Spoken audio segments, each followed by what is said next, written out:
And so that's why I call it Hajjgate, because I see your point yeah. now. Which point you're coming from? Okay. Yeah. So you're saying this is all fake. What we have in Kaaba? It was never the place. But how they hide all that history? I mean, there must be people have this kind of a knowledge where Muhammad Sallallahu Alaihi Wasallam has started.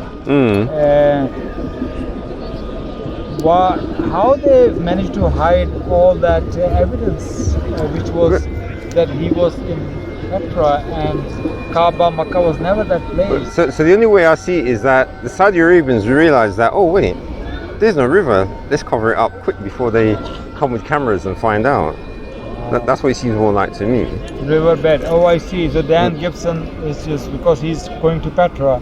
Well, Petra is the place and Makkah is not the place. Same thing like Bukhari. He didn't circumambulate. He didn't use the word ran between. Right.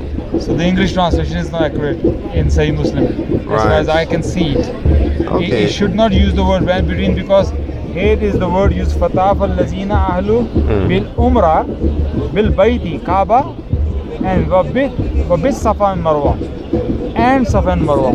Oh, so it's only used once. Yes. Right. And the ran between, I didn't see any word which indicate that tawaf around the Kaaba and ran between Safa and Marwa. Right. So Bukhari Muslim's translation doesn't goes along. Bukhari's translation is more accurate. Right. So it looks to me like someone. Yes.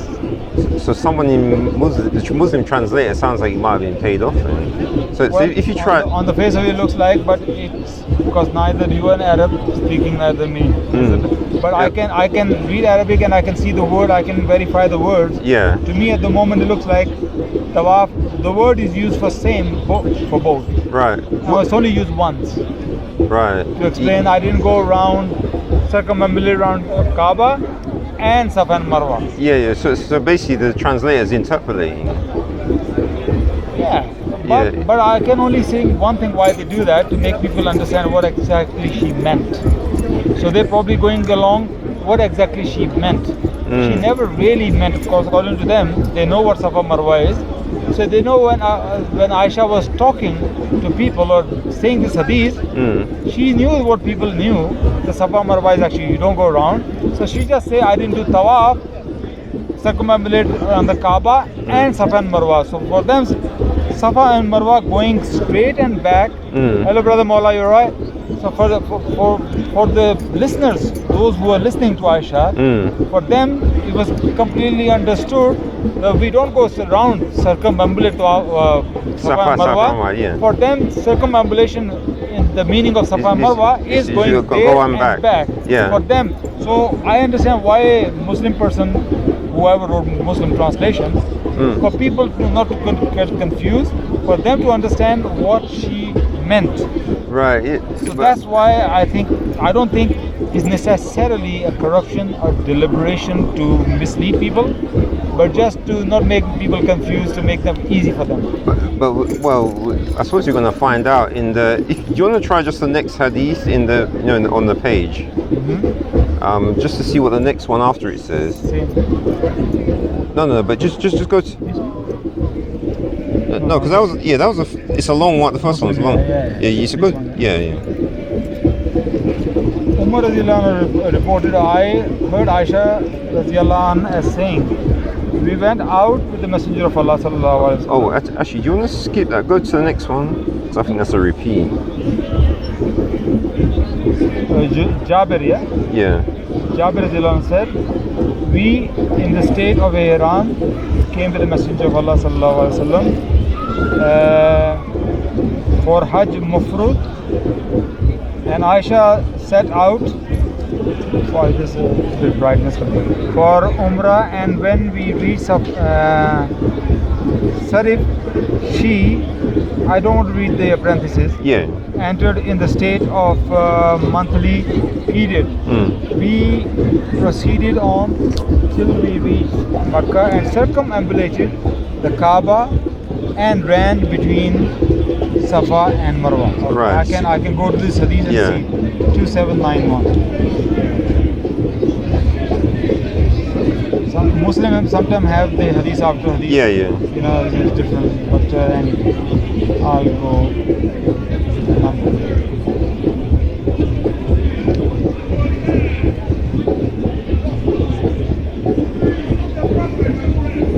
Yeah.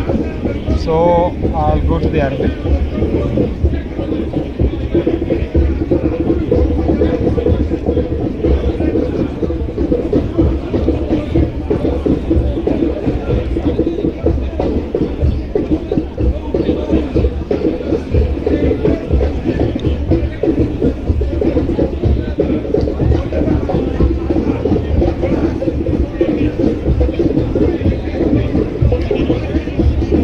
Okay, here the word is used tufana, slightly different, but I guess same root word tufana. Bil Kaaba is the used word Kaaba. Bil Kaaba was Safa and Marwa. Same word once used tufana for Kaaba and Safa and Marwa together. Right. So basically, it's the Muslim translator.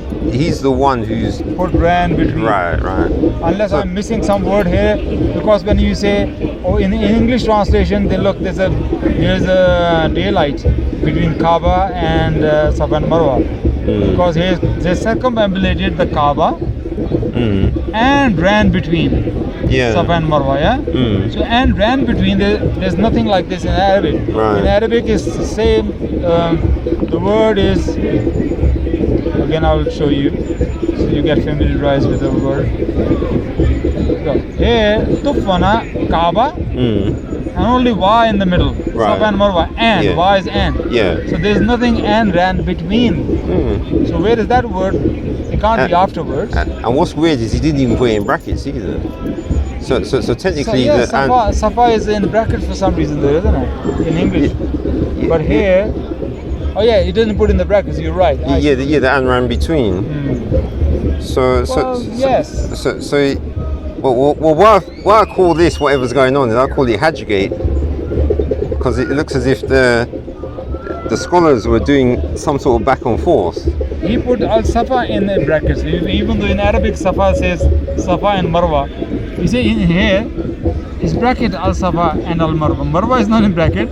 Why al Safa is in brackets? When the word Safa is used over there. I don't know, I was confused. But for me, it's not problematic unless I still have to look to answer you. And of course, I just don't say, okay, just believe, well, that's what they meant. Tawaf mean whenever they meant Safa Marwa, even though you use only one, the word you only use once, Tawaf for Kaaba and Safa Marwa, they actually meant automatically Safa Marwa going up to and forth is Tawaf.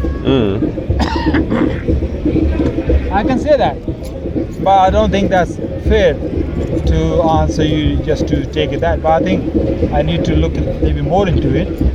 Why can there's any more examples we can find something like this that going to and forth, not only Safa Marwa, any place from Makkah to Medina?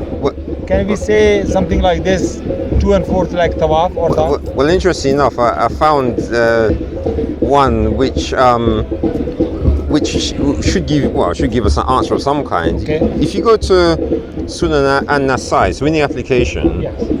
Nasai, yeah. But you shouldn't need the number because they're all in sequence. So just go to the normal index of Sunan and Nasai. Yeah, I went to Nasai, yeah. No, but go to I see. you go to the index and just go to book 24. Oh, okay.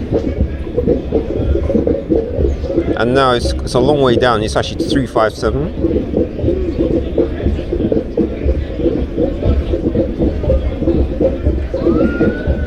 Now all of these are in sequence, so basically as you read each one, they're all about the same thing. Okay. This one, first one. Yeah. It was narrated that Jabir Radhiyallahu Anhu said the Messenger of Allah Sallallahu Alaihi Wasallam circumambulated the house 7 times, walking rapidly in 3 circuits and walking at a normal pace in 3. Then he stood at the Maqam of Ibrahim, and going to go Safa Marwa, isn't it? Go to Safa Marwa, okay. Yes, just. So he started, okay. We will start with that. with which Allah started. So he started with as-Safa, Oh, this one's climbing up This is detail. until he could see the house, and he said 3 times La ilaha illallah. Arabic. I'm skipping the Arabic. There is none worthy. Okay. Skipping the Arabic. Then exclaim Allah's greatness and praise Him. Then he supplicated as much as was decreed for him. Then he came down, walking until he reached level ground at the bottom of the valley. Then he hastened until the ground began to rise. Then he walked until he came to Al-Marwa and climbed up it. And when he could see the house, so in here is clear that in the Safa and Marwa, like we're doing it today. Right. We go down and we climb up again. But you say nowadays nothing down and nothing up. Well, even worse is that notice what he said about how he so at the top, when he says, where it says Messenger of Allah circumambulated, I don't know if you know what that says in the Arabic. Oh, where? It's right at the beginning. In the Safa? No, that's talking about the Kaaba. Yeah, but does it say, does it use the same? The word tawaf.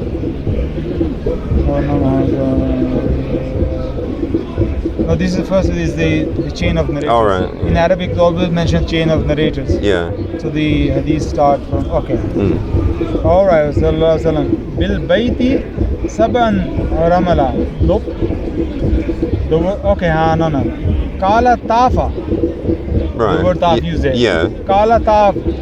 Rasulullah sallallahu alaihi wasallam. The word taf comes before. In English, says messenger done circumambulation of Kaaba. Here it says. He said, circumambulation, the word comes first before the name of Muhammad sallallahu alaihi wasallam. Right. Circumambulated the Prophet of God of Bil Bayti, Kaaba. Right. So yes, the word taf is used here. You see there's word taf. Right. And the ramal is the walking rapidly. Ramal. Yeah, the ramal, walking fast. First three. Yeah. Yes. So this is clear that circumambulation is around the Kaaba, and Safa Marwa cannot be circumambulated. No. Because you're going down and up. So this hadith is more detailed and it's also sahih. So the other hadith is saying circumambulating Kaaba and Safa and Marwa.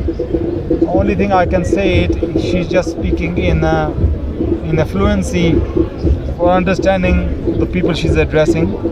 Her address is understood when she meant tawaf of Kaaba and tawaf of Safa and Marwa. Yeah. So they understood what it means, but she just used the word tawaf. But I will look into it. But one kind of thinking is the reason why, what it seems to me is the reason why Muslim puts the running, even though it says tawaf, is based on what you read in this An-Nasai. Run between, yeah, because what you find is that translation is not accurate 100%. Of course not, because the word Arabic, I didn't see anything. It says run between Safa and Marwa. So I can only understand why they put it for people to understand easy. Because Imam Muslim never put that in his Arabic. It's the later on translators, of course. Yeah. They say okay, it may cause confusion around people because how can you do tawaf of Safa and Marwa? So they just put the translation for people to understand, and they didn't realize there's going to be a person in 2020 who's going to come by the name of Michael, who's going to just say, excuse me, there is but they are being corrected. But I would say, as the devil's advocate I'm playing with the scholars who's translated it, that if I was one of them, I said, look, I put it for people to understand what it means, because we believe that's exactly what Aisha meant. But her addresses were there, they knew what's going on, they understand the Arabic word meaning can be used for that. For them, she said it, and Imam Bukhari and Muslim put it like that. But other people might get confused. But in reality, that's what it meant. She meant that. Right. Understand? Yeah. So I can understand their point of view, and I can understand yours as well. But this Safa is very clear of Safa and Marwa. But one thing about Safa and Marwa though is Did you see he was angry with the umrah? Did you find any hadith in Bukhari or Sahih Muslim? Safa Marwa mentioned like in Nasai that he went up the hill of Safa and they come down. Does it anywhere in Bukhari and Muslim say that? Yeah. If you go to No, I'm just asking. I don't have to. Have you read it? It says that. Yeah, it's So there is a clear place where in Bukhari and Muslim even told you what Safa Marwa actually is. yeah. This hadith of Aisha or the other one which says the word one word circumambulate used for both, you can understand in holistically what it means. Well, actually, it's in Muslim. It's book 7, number 2803. 2803. Yeah.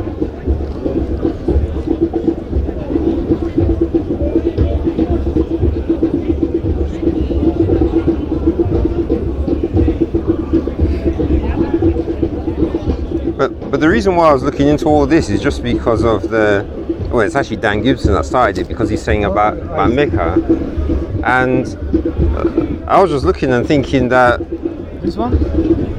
Jabir bin Muhammad? yeah, he put his hand on him. Was it? Yeah, that's one. It's a very long one, so you might want to skip down.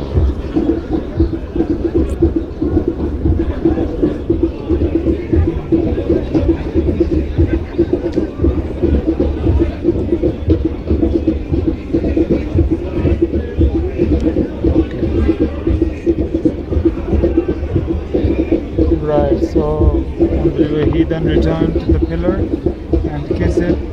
He then went out of the gate to Al-Safa, and as he reached near it, he recited Al-Safa. Al-Safa and Al-Marwa are among the signs appointed by Allah.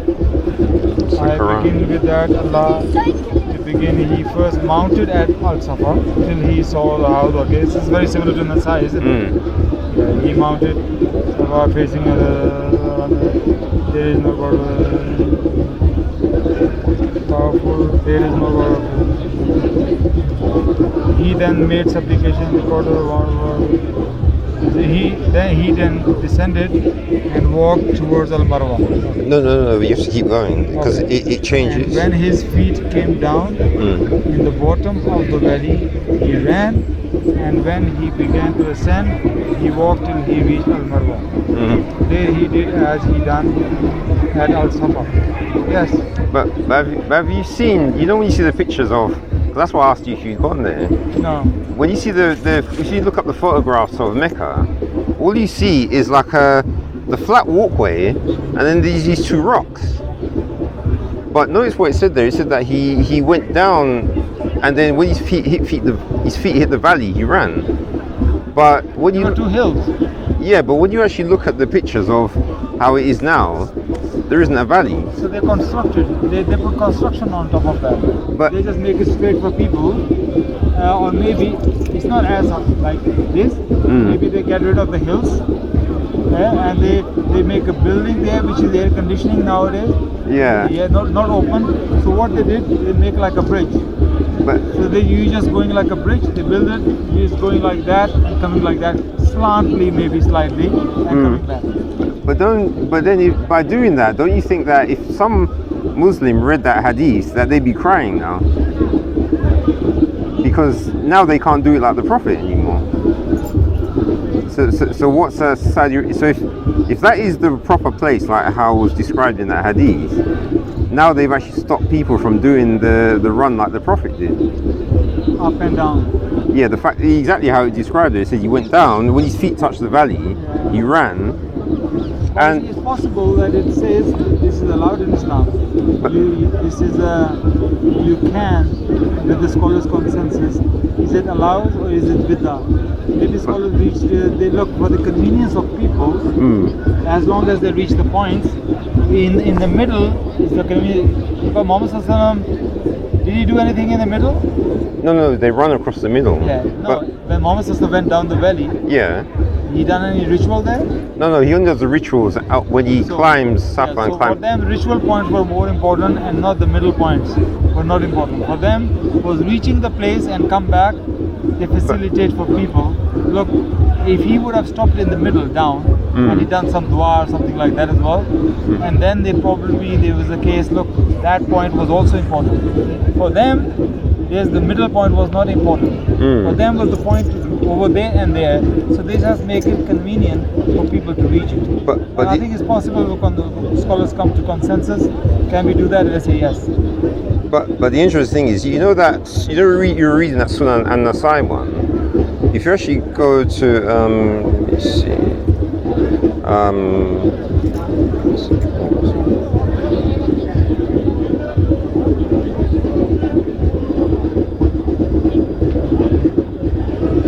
because there's actually one where it actually 24, wasn't it? yeah 24,357. But if you where is it? Oh yeah, so actually, you know that long one? No, so it's 357 you read. So I think it's yeah, so it's 357. So then it's 358. So then I think it's 359. That's it. Yeah. It should be this. Yeah. It was narrated. It's a very short one. Yeah. It was narrated that Kathir bin Jinnah said, I saw Ibn Umar radiallahu anhum walking between As-Safa and Al-Marwa. He said, I am walking because I saw the Messenger of Allah sallallahu alaihi wasallam walking, and I hastened because I saw Messenger of Allah sallallahu alaihi wasallam hasten. But it's not as detailed, isn't it? It doesn't always go down or up. He says just walking between. Yeah, but if you go down two more, it should be 6-1. Yeah, it should say narrated as Zubair. Yes. Yeah. It was narrated that Az-Zubayr radiallahu anhu said, they asked Ibn Umar radiallahu anhu, did you see the Messenger of Allah sallallahu alaihi wasallam walk rapidly between As-Safa and Al-Marwa? He said he was among a group of people and they walked rapidly, and I think they went at the same pace as him. Yeah. Actually, it says it was Da'if, but It is. yeah.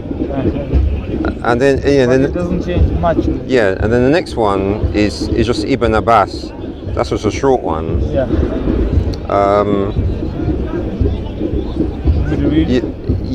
Well, it's just Prophet walked rapidly between Safa and Marwa to show that. Oh yeah, that's the previous. That's before they conquered Mecca. Yeah, the Prophet walked rapidly between Safa and Marwa to show the idolaters that he was strong. No. This is after the conquest of Mecca.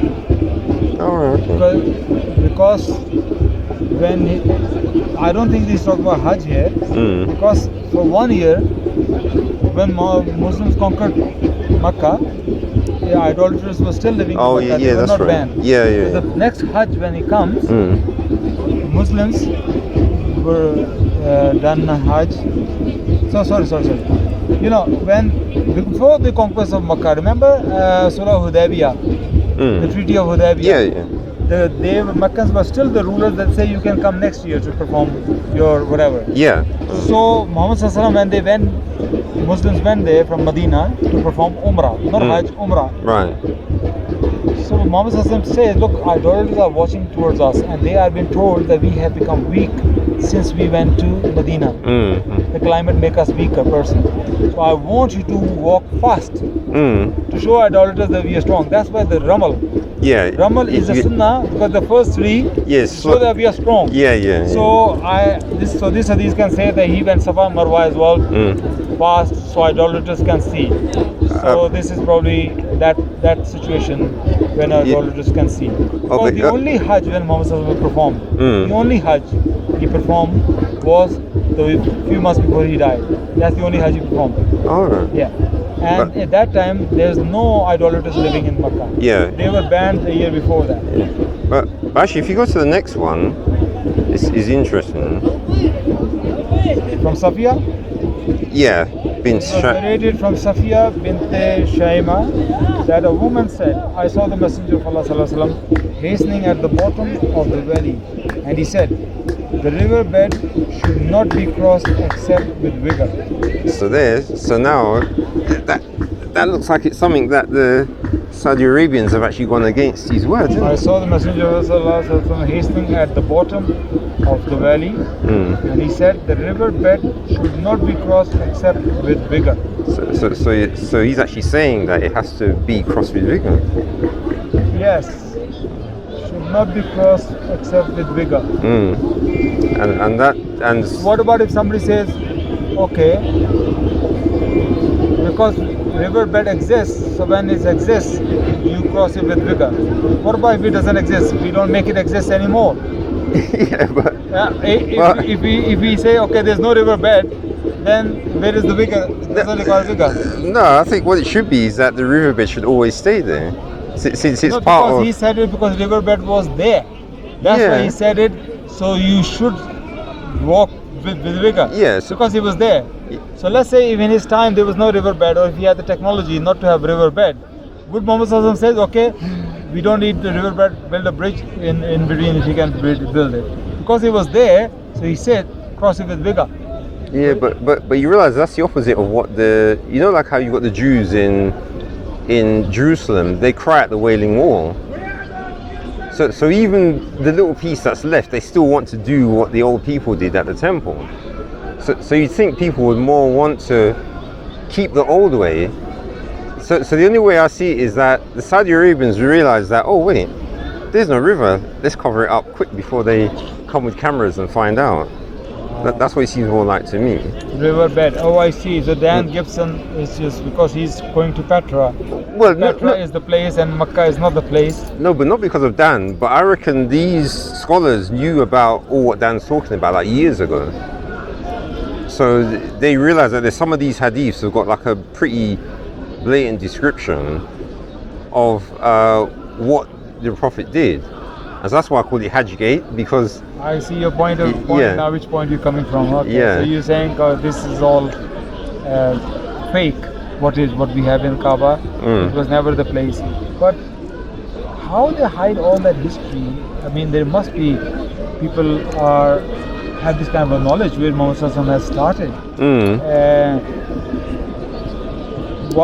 How they managed to hide all that evidence, which was that he was in Petra and Kaaba, Makkah was never that place. But here's the thing, Dan Gibson says Petra, but I'm kind of thinking, what if it wasn't even Petra? What if it was somewhere else? Oh no, not her again. God bless you. Oh, actually, I've got some change for her. No, because actually, I bought it. I say God bless her. Yeah, I know. My brother is giving it. No, what it is, I've got all this change taking up space in my table.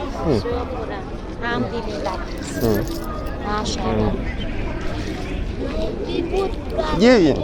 Sorry, I'm a poor man. Well, she's not smoking, so it's not so bad.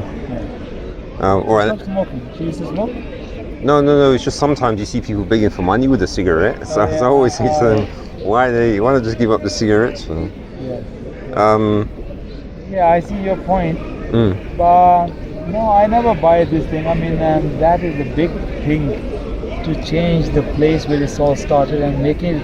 I mean, how they realize that nobody would have found out about that, or I mean, if, for example, if somebody will find out, this is we're talking about the whole religion.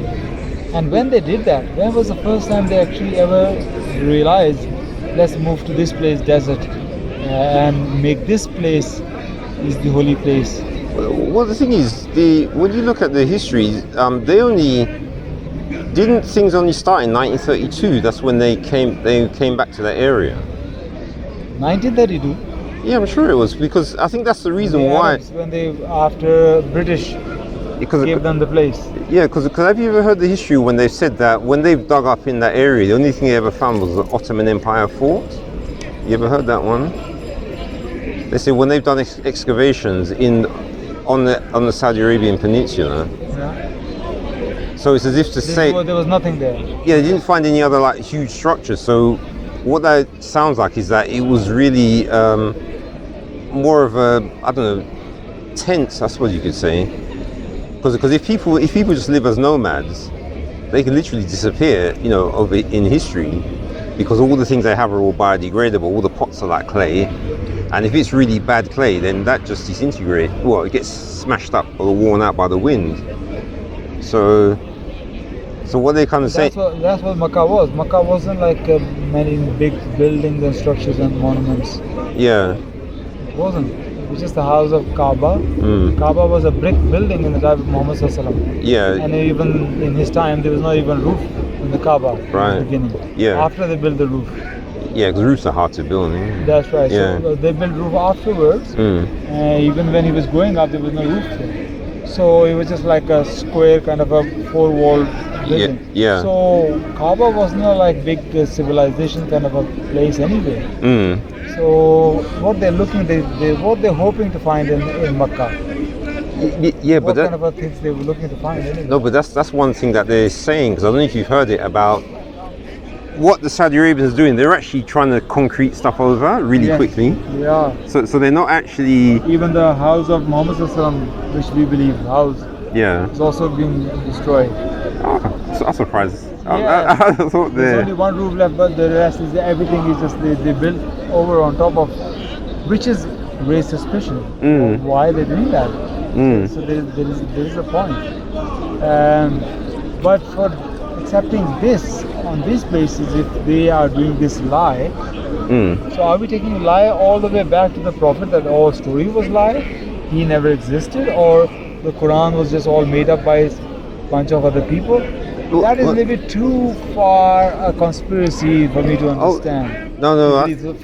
That's why I do not buy these kind of conspiracies. No, but that's why I say Hajjgate, because it's not that he didn't exist. It's just that they've changed they've changed it to match what they wanted. Why? I mean, if Islam is the truth and the word from God and the religion is truth and Muslims knew that, then you're basically saying all Muslim world agree, let's do that. There has to be some hardliner Muslims who really believe it. They say no. For example, if Petra was the true place, for example, or any other true place, Muslim knew that, of course, because it's the history for Muslim knew that. So there are no Muslims say no, we should never change, no matter how bad that place is, no matter how not suitable that place is.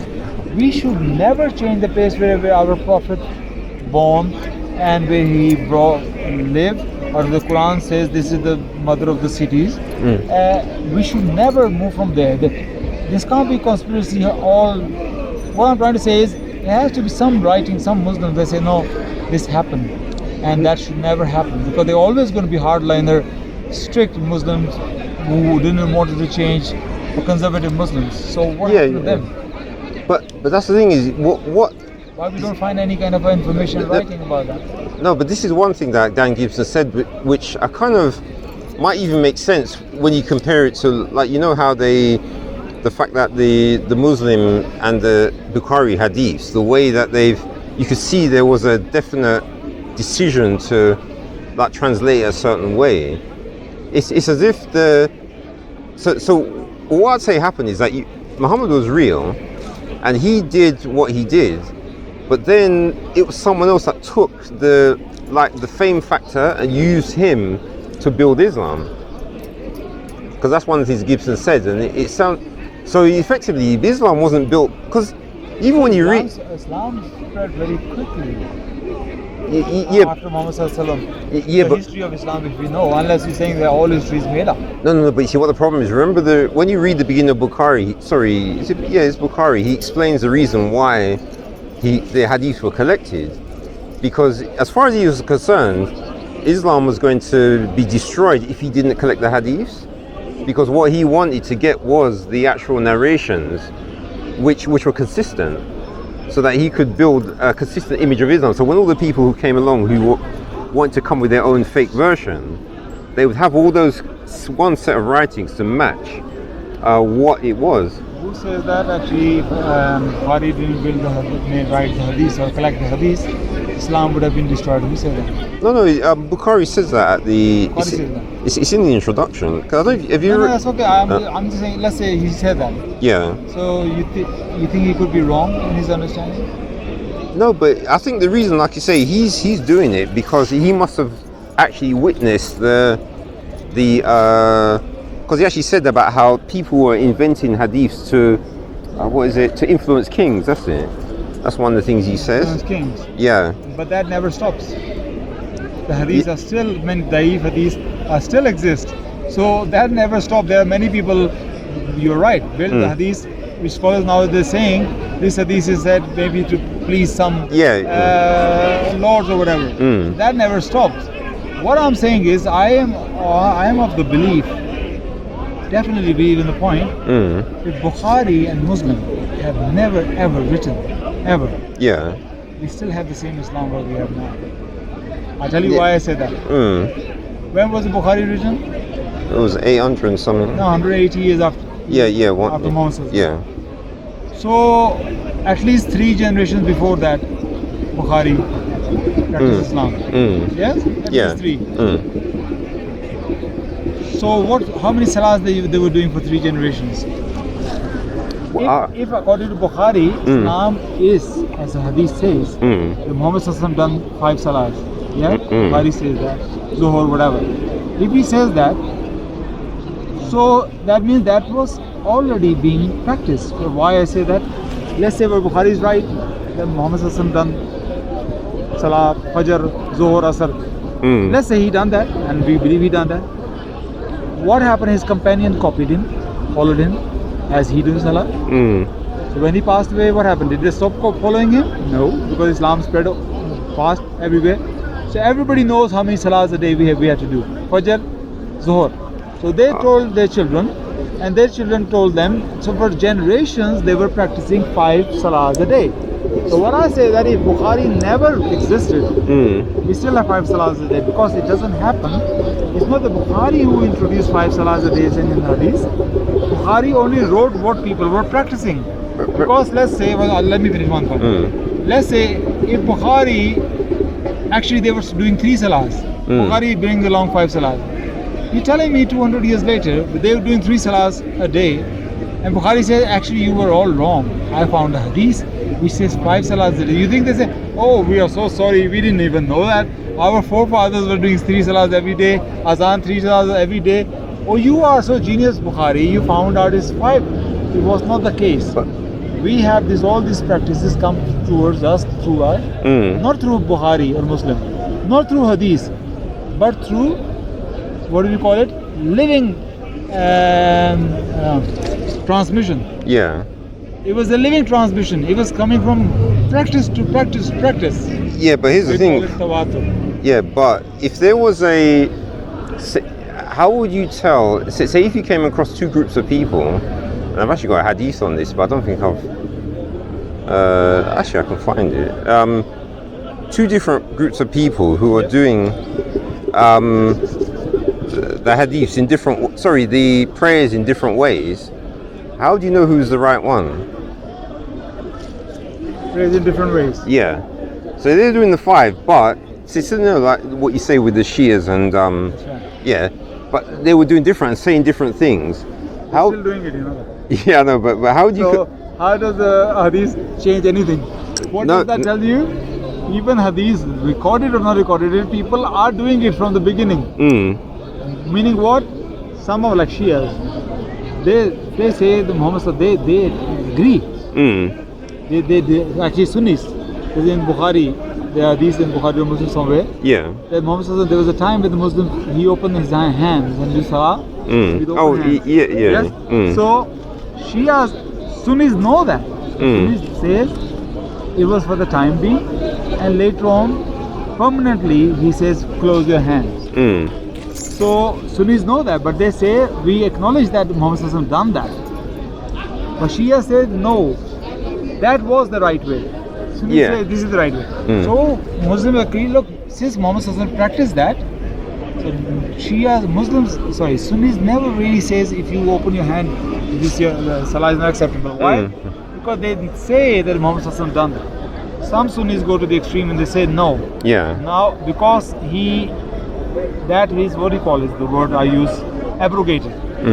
Some Sunnis go to extreme, that's abrogated. So if you practice something abrogated, you are on the wrong. So what we know that Muhammad Sallallahu Alaihi Wasallam did actually practice open hand. So Shias are still following their open hand one, and Sunnis are with closed hand. So even Bukhari was never ever written, or Muslim never ever written.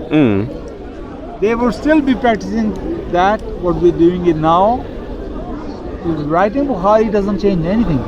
Otherwise, writing Bukhari would have changed the world and would have said, okay, look, closing hand was his last time when he was before his death, and all his life he closed his hands. He put like this and like that. So the whole world would have should say, yeah, Bukhari said that we should follow it. What we learn from it, hadith, written hadith, did not change any difference in the practicing, because the practice is what we call is the sunnah. The core of the religion is the practice which came from generation to generation, same way like Quran. Yeah. That's why we, knowledgeable, learned Muslim, will always say follow Quran and Sunnah. He will not tell you follow Hadith, because Sunnah is a living tradition like Quran. Hadith is a historical record, in that sometimes it comes from the companion, and sometimes it comes from the companion's companion, not even go back all the way to Muhammad Sallallahu Alaihi Wasallam. But Sunnah always go back to the Prophet, because that was his practice. But you know what you're saying about the companions, even like the older ones who were left behind. So if you go to this one, it's Sahih al-Bukhari, and it's volume 1, 523. Okay. Alright, it says, we used to pray the Asr prayer, and after that, if someone happened to go to the tribe of Bani Amr bin Auf, he would find them still praying the Asr prayer. So I think the point he's trying to make there is that they do it, go on a travel, then get to the tribe and find they're still doing that same prayer that they've already done before they left on their travel. But the next hadith explains it a bit more. No, but that meaning they went to the other tribe, and tribe could be an hour away.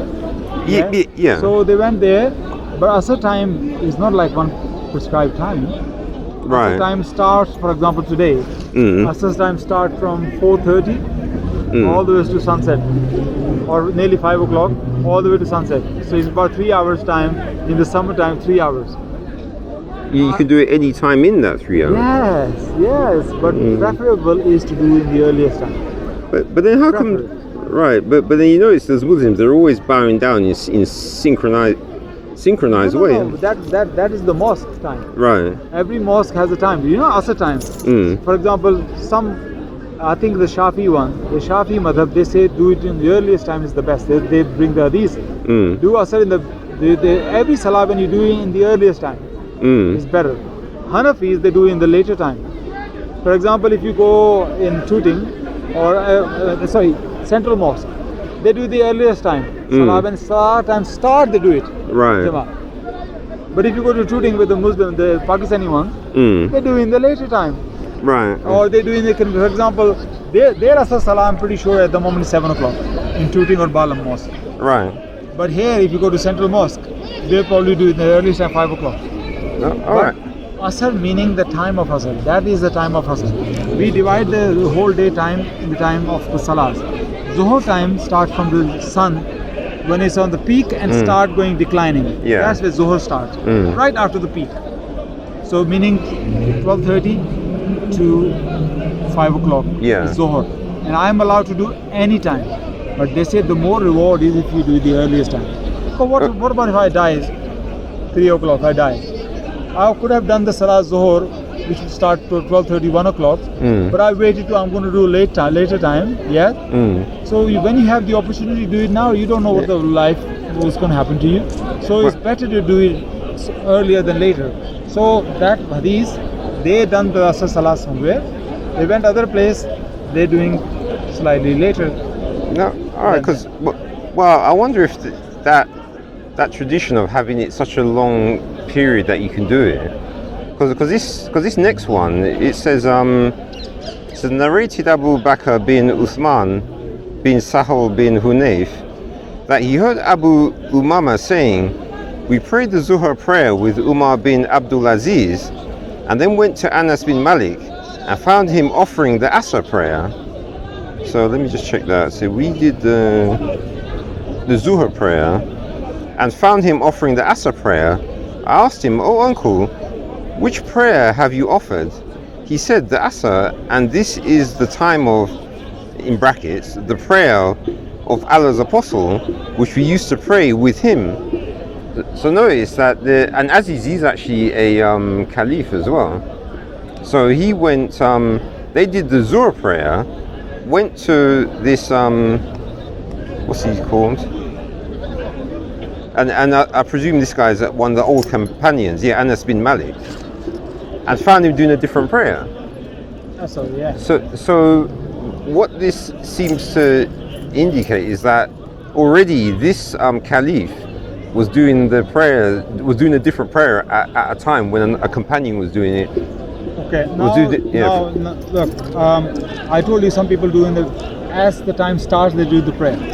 Yeah, but these are two different prayers though. Yeah, no. Yeah. Let's say, because Zohar and Asr meet, there's a meeting point. But For example, today, Zohar start like, as I said, 12:30, 1 o'clock, which is the second prayer of the day. From 1 o'clock, for example, goes all the way to 5 o'clock. Yeah. And exactly 5 o'clock, as the time of Zohar finish, the time of Asr starts. So it is possible, those people who done Zohar prayer, they done the Zohar prayer in the last period of Zohar. Meaning they done Zohar prayer 4:30 or quarter to 5. Yes? Right. So by the time they went to Anas, maybe it took them 10-15 minutes, they went to Anas, and as Asr time, by the time they get there, Asr time already started. So he done Asr prayer as soon as it started. So they were also right doing Zohar prayer but very late. But by the time they reached him, he is doing his prayer, Asr prayer, and he said this is the best time because the Prophet says doing it, meaning what? The earliest time. But here's the thing, do you think that someone, if they're with the Caliph, do you think the Caliph would do the prayers that late as an example? No, they would not. But it's possible there was a one-off chance that he was engaged busy in some other things doing, and he find a time doing Asr Zuhur very late. Because you know that there was a time in Muhammad Sallallahu Alaihi Wasallam, you know that companions, they done Salah Asr after Maghrib started. After Maghrib started. Why? There was a time when they reached Banu Qurayda. You know when Banu Qurayda? Oh yeah, I think I heard that one. Yeah. And because it was a long travel. Reaching. But some people says, Muhammad Sallallahu Alaihi Wasallam says, do not do Asr until you reach there. No. But some of the companions, they say, look, Asr is finishing, let's do in the middle. Yeah. So they done Asr at the time, and the other one say no, but Prophet said reach there. So when they reach there, Asr is already gone. But yet, they done Asr. What it tells us, sometimes there's some circumstances come, you deal with those circumstances first, and then you do your Salah, and this is allowed. So that possibly, that Khalifa or whatever he was in that situation, he done that Zohar Salah late. And when he went to Malik, and he's shocked that he was doing Asr, and he said, well, Prophet done Asr in the very first time, beginning time, meaning this is the best time to do Asr, meaning earliest time. So it is possible, and we don't know how long it took Khalifa to get to Anas bin Malik. He's not saying that he's in the next room.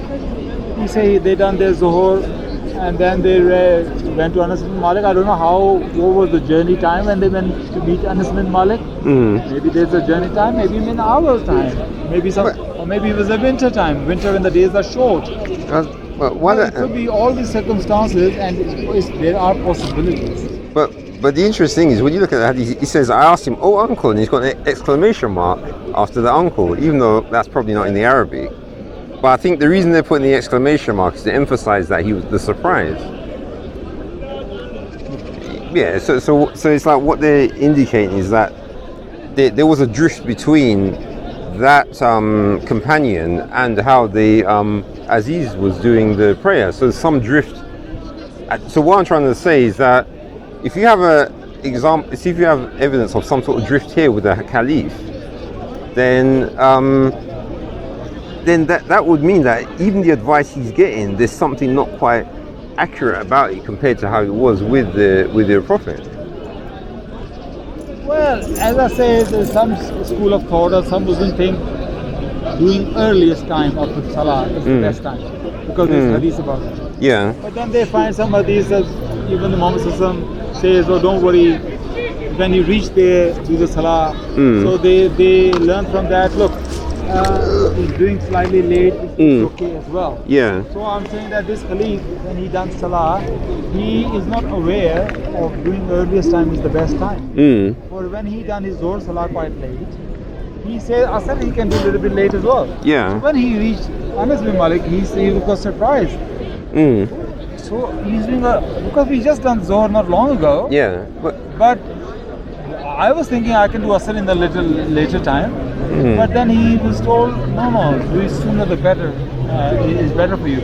I don't think it really tells us that the time of Salah was the same and they're doing in the same time different Salahs. I don't think it tells us that. No, but what I think is, so I think it sounds to me like the advice that, I'm surprised these flies are biting. I didn't know that you had biting flies now. But anyway, the smell here, isn't it? Should we get up?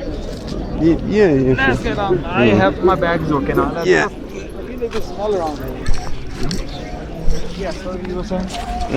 No, so what I'm thinking is that the way, because obviously they didn't have documentation at that time, so to do with the rituals, etc., that all have to have been word of mouth. So with no solid documentation. You are brothers? Brother Don? Hala Shama Khube. MashaAllah. Looking nice, brother. Keep this beard. So that's why I feel that how we were saying about with it's as if Islam essentially, from what I can see, it's more constructed by what the caliphs and scholars said. So that's the Islam that we have now. It's not specifically because as far as your Prophet, he was more concerned with getting the things done that he had to, he had the battles and looking after people. So what the way Islam is now, to me, from what I'm reading, you can see it's a lot different now than it is then. So the priorities. I would say one thing: if the Prophet ﷺ was the person what we know about him, what we believe, as he says, the great person, the Prophet of God, if he was that person, and his companion knew about that, he is that person, they will never go against his commands and orders because we're talking about paradise and hell, big risk.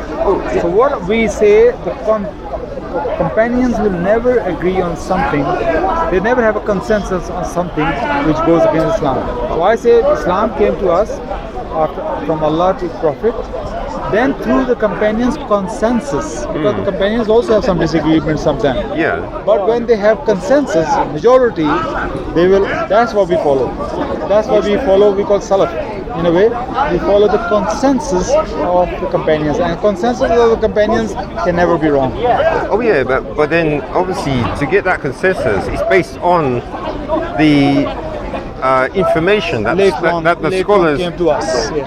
So as one of the things Dan was saying is that you could be a very good Muslim, if you accept Islam, you could be a very good Muslim because you are skeptic by nature, exactly like me. You are saying, look, who are telling us this is Islam? These are the scholars, and from the scholars there are other people and all that. But if you believe in Islam, if you believe the Quran is a word of God, then Quran will always be your yardstick. Yes? So when Quran will be your yardstick, anything goes against the spirit of the Quran, you will, no matter who's telling you, how many people are telling you, you will always reject them, and you will always go back always to the Quran. Yeah, but that's one of the good things I'll say about the Bible is that it actually combined the hadith with the... Yes, there are hadiths in the Bible. Yes, so that helps a lot more than... Because the thing about the Quran is that it tells you what Allah said, but if you want to now have an example for how to follow what Allah said, it's difficult to use the Quran to do that. So now that's when you have to go to that, like what. That's why I'm skeptic of hadith. I'm not a rejecter of hadith, but I say there's more to hadith as well. There's a sunnah. Sunnah is a living tradition, which from Muhammad Sallallahu Alaihi Wasallam companions, they saw what he done. They passed on to their children and their students. Yeah. And they passed on to their students, which they were practicing. It was not like saying only. They were practicing. For example, Muhammad Sallallahu Alaihi Wasallam done 7 times tawaf of the Quran. Kaaba. Yeah. It's not in the Quran. Yes. That was a practice he done. Yeah. That practice was a living tradition. Everybody, generation after generation, and even to this day, even if somebody comes along and show, look, this is the most authentic hadith we ever found is tawaf is only 8 times or 6 times or 7 times. You could just get lost. Whoever your scholars are, we're never going to accept that. No matter if you find from the caves of Makkah or wherever, even the writing they say of Muhammad Sallallahu Alaihi Wasallam. Because this is a living tradition, people are doing it. How people been doing so wrong for so many traditions doing it? But here's the thing though, when did the current tradition start though? See, that's the thing that... Sunnah. No, I mean, so remember the way things are currently is that you've got the Mecca, Saudi Arabia, and then you've got the Saudi Arabians busy trying to concrete over the whole place, and so it's as if what we're reading here, that obviously happened because people were witness to it, but it's as if something happened at some point which changed what was here. But this is the one thing I'll say about the Muslim scholars is I admire their honesty, because admittedly if the scholars were trying to do a falsehood, they would have destroyed all of this, what we're reading. Yes. Because that's the first thing you think is that, it's different from what because something has happened. But you could tell at least that the scholars are honest, because they realize that the history is important. Yes. And that if you then destroy this part of history, yes, what have you might have now destroyed something that Allah wanted people to know. So, but it's not fact as well, because many of these, as we showed, Zuhri was a person, was not very reliable person, and scholars are saying, and these are things he said in the hadith. Yeah. So even though scholars bring it, they bring it. They just bring it because they think, or they realize people should know about these things. But there are other scholars who came along later on, and they look into the history of the person, what kind of a person he was. Zuhri was this and so even it's in the hadith, but that's why I don't accept the hadith, because it's in the hadith. I analyze it. We use my reason and logic. For example, that hadith of Umar and Hisham, Surah Furqan, he's reciting different ways, and they both went to the Prophet ﷺ, and Umar radiallahu anhu learned over there. He was Muslim for years. For many years. He only learned that day. Actually, there's more than one recitation. I mean, even this, look, it's not, is it Sahih Bukhari? It is Sahih Bukhari or Sahih Muslim? It's both. It's many places. It's authentic. But I'm asking, the man who is living with Muhammad Sallallahu Alaihi Wasallam all the time, very close companion, he's even advising him things. He wasn't aware that there's more than one recitation of the Quran. I mean, he must have heard a lot of people reciting Quran, because if Muhammad Sallallahu Alaihi Wasallam telling different tribes, different recitations, how he never even heard about it. So I mean, this thing is just against reason and logic. Scholars bring it because they thought whoever are telling them hadith, they're reliable people, they bring it. But we see the scholars made blunders. So yes, scholars bring it, they keep it there. They couldn't get rid of for many different reasons. By end of the day, we have to use our reason and logic. That all this conspiracy, what I'm saying is that we were talking about the Sunnah, how we get the news. So what I'm saying is, as I was saying, the consensus of those companions is very important for us. The first yardstick is Quran, second is Sunnah, the third is more than hadith, is agreement of the companions. Why? Because they were students of Muhammad Sallallahu Alaihi Wasallam. They learned from him. So their agreement means a lot. But you realize that the Sunnah and the agreement of the companions both come in the same writings, though.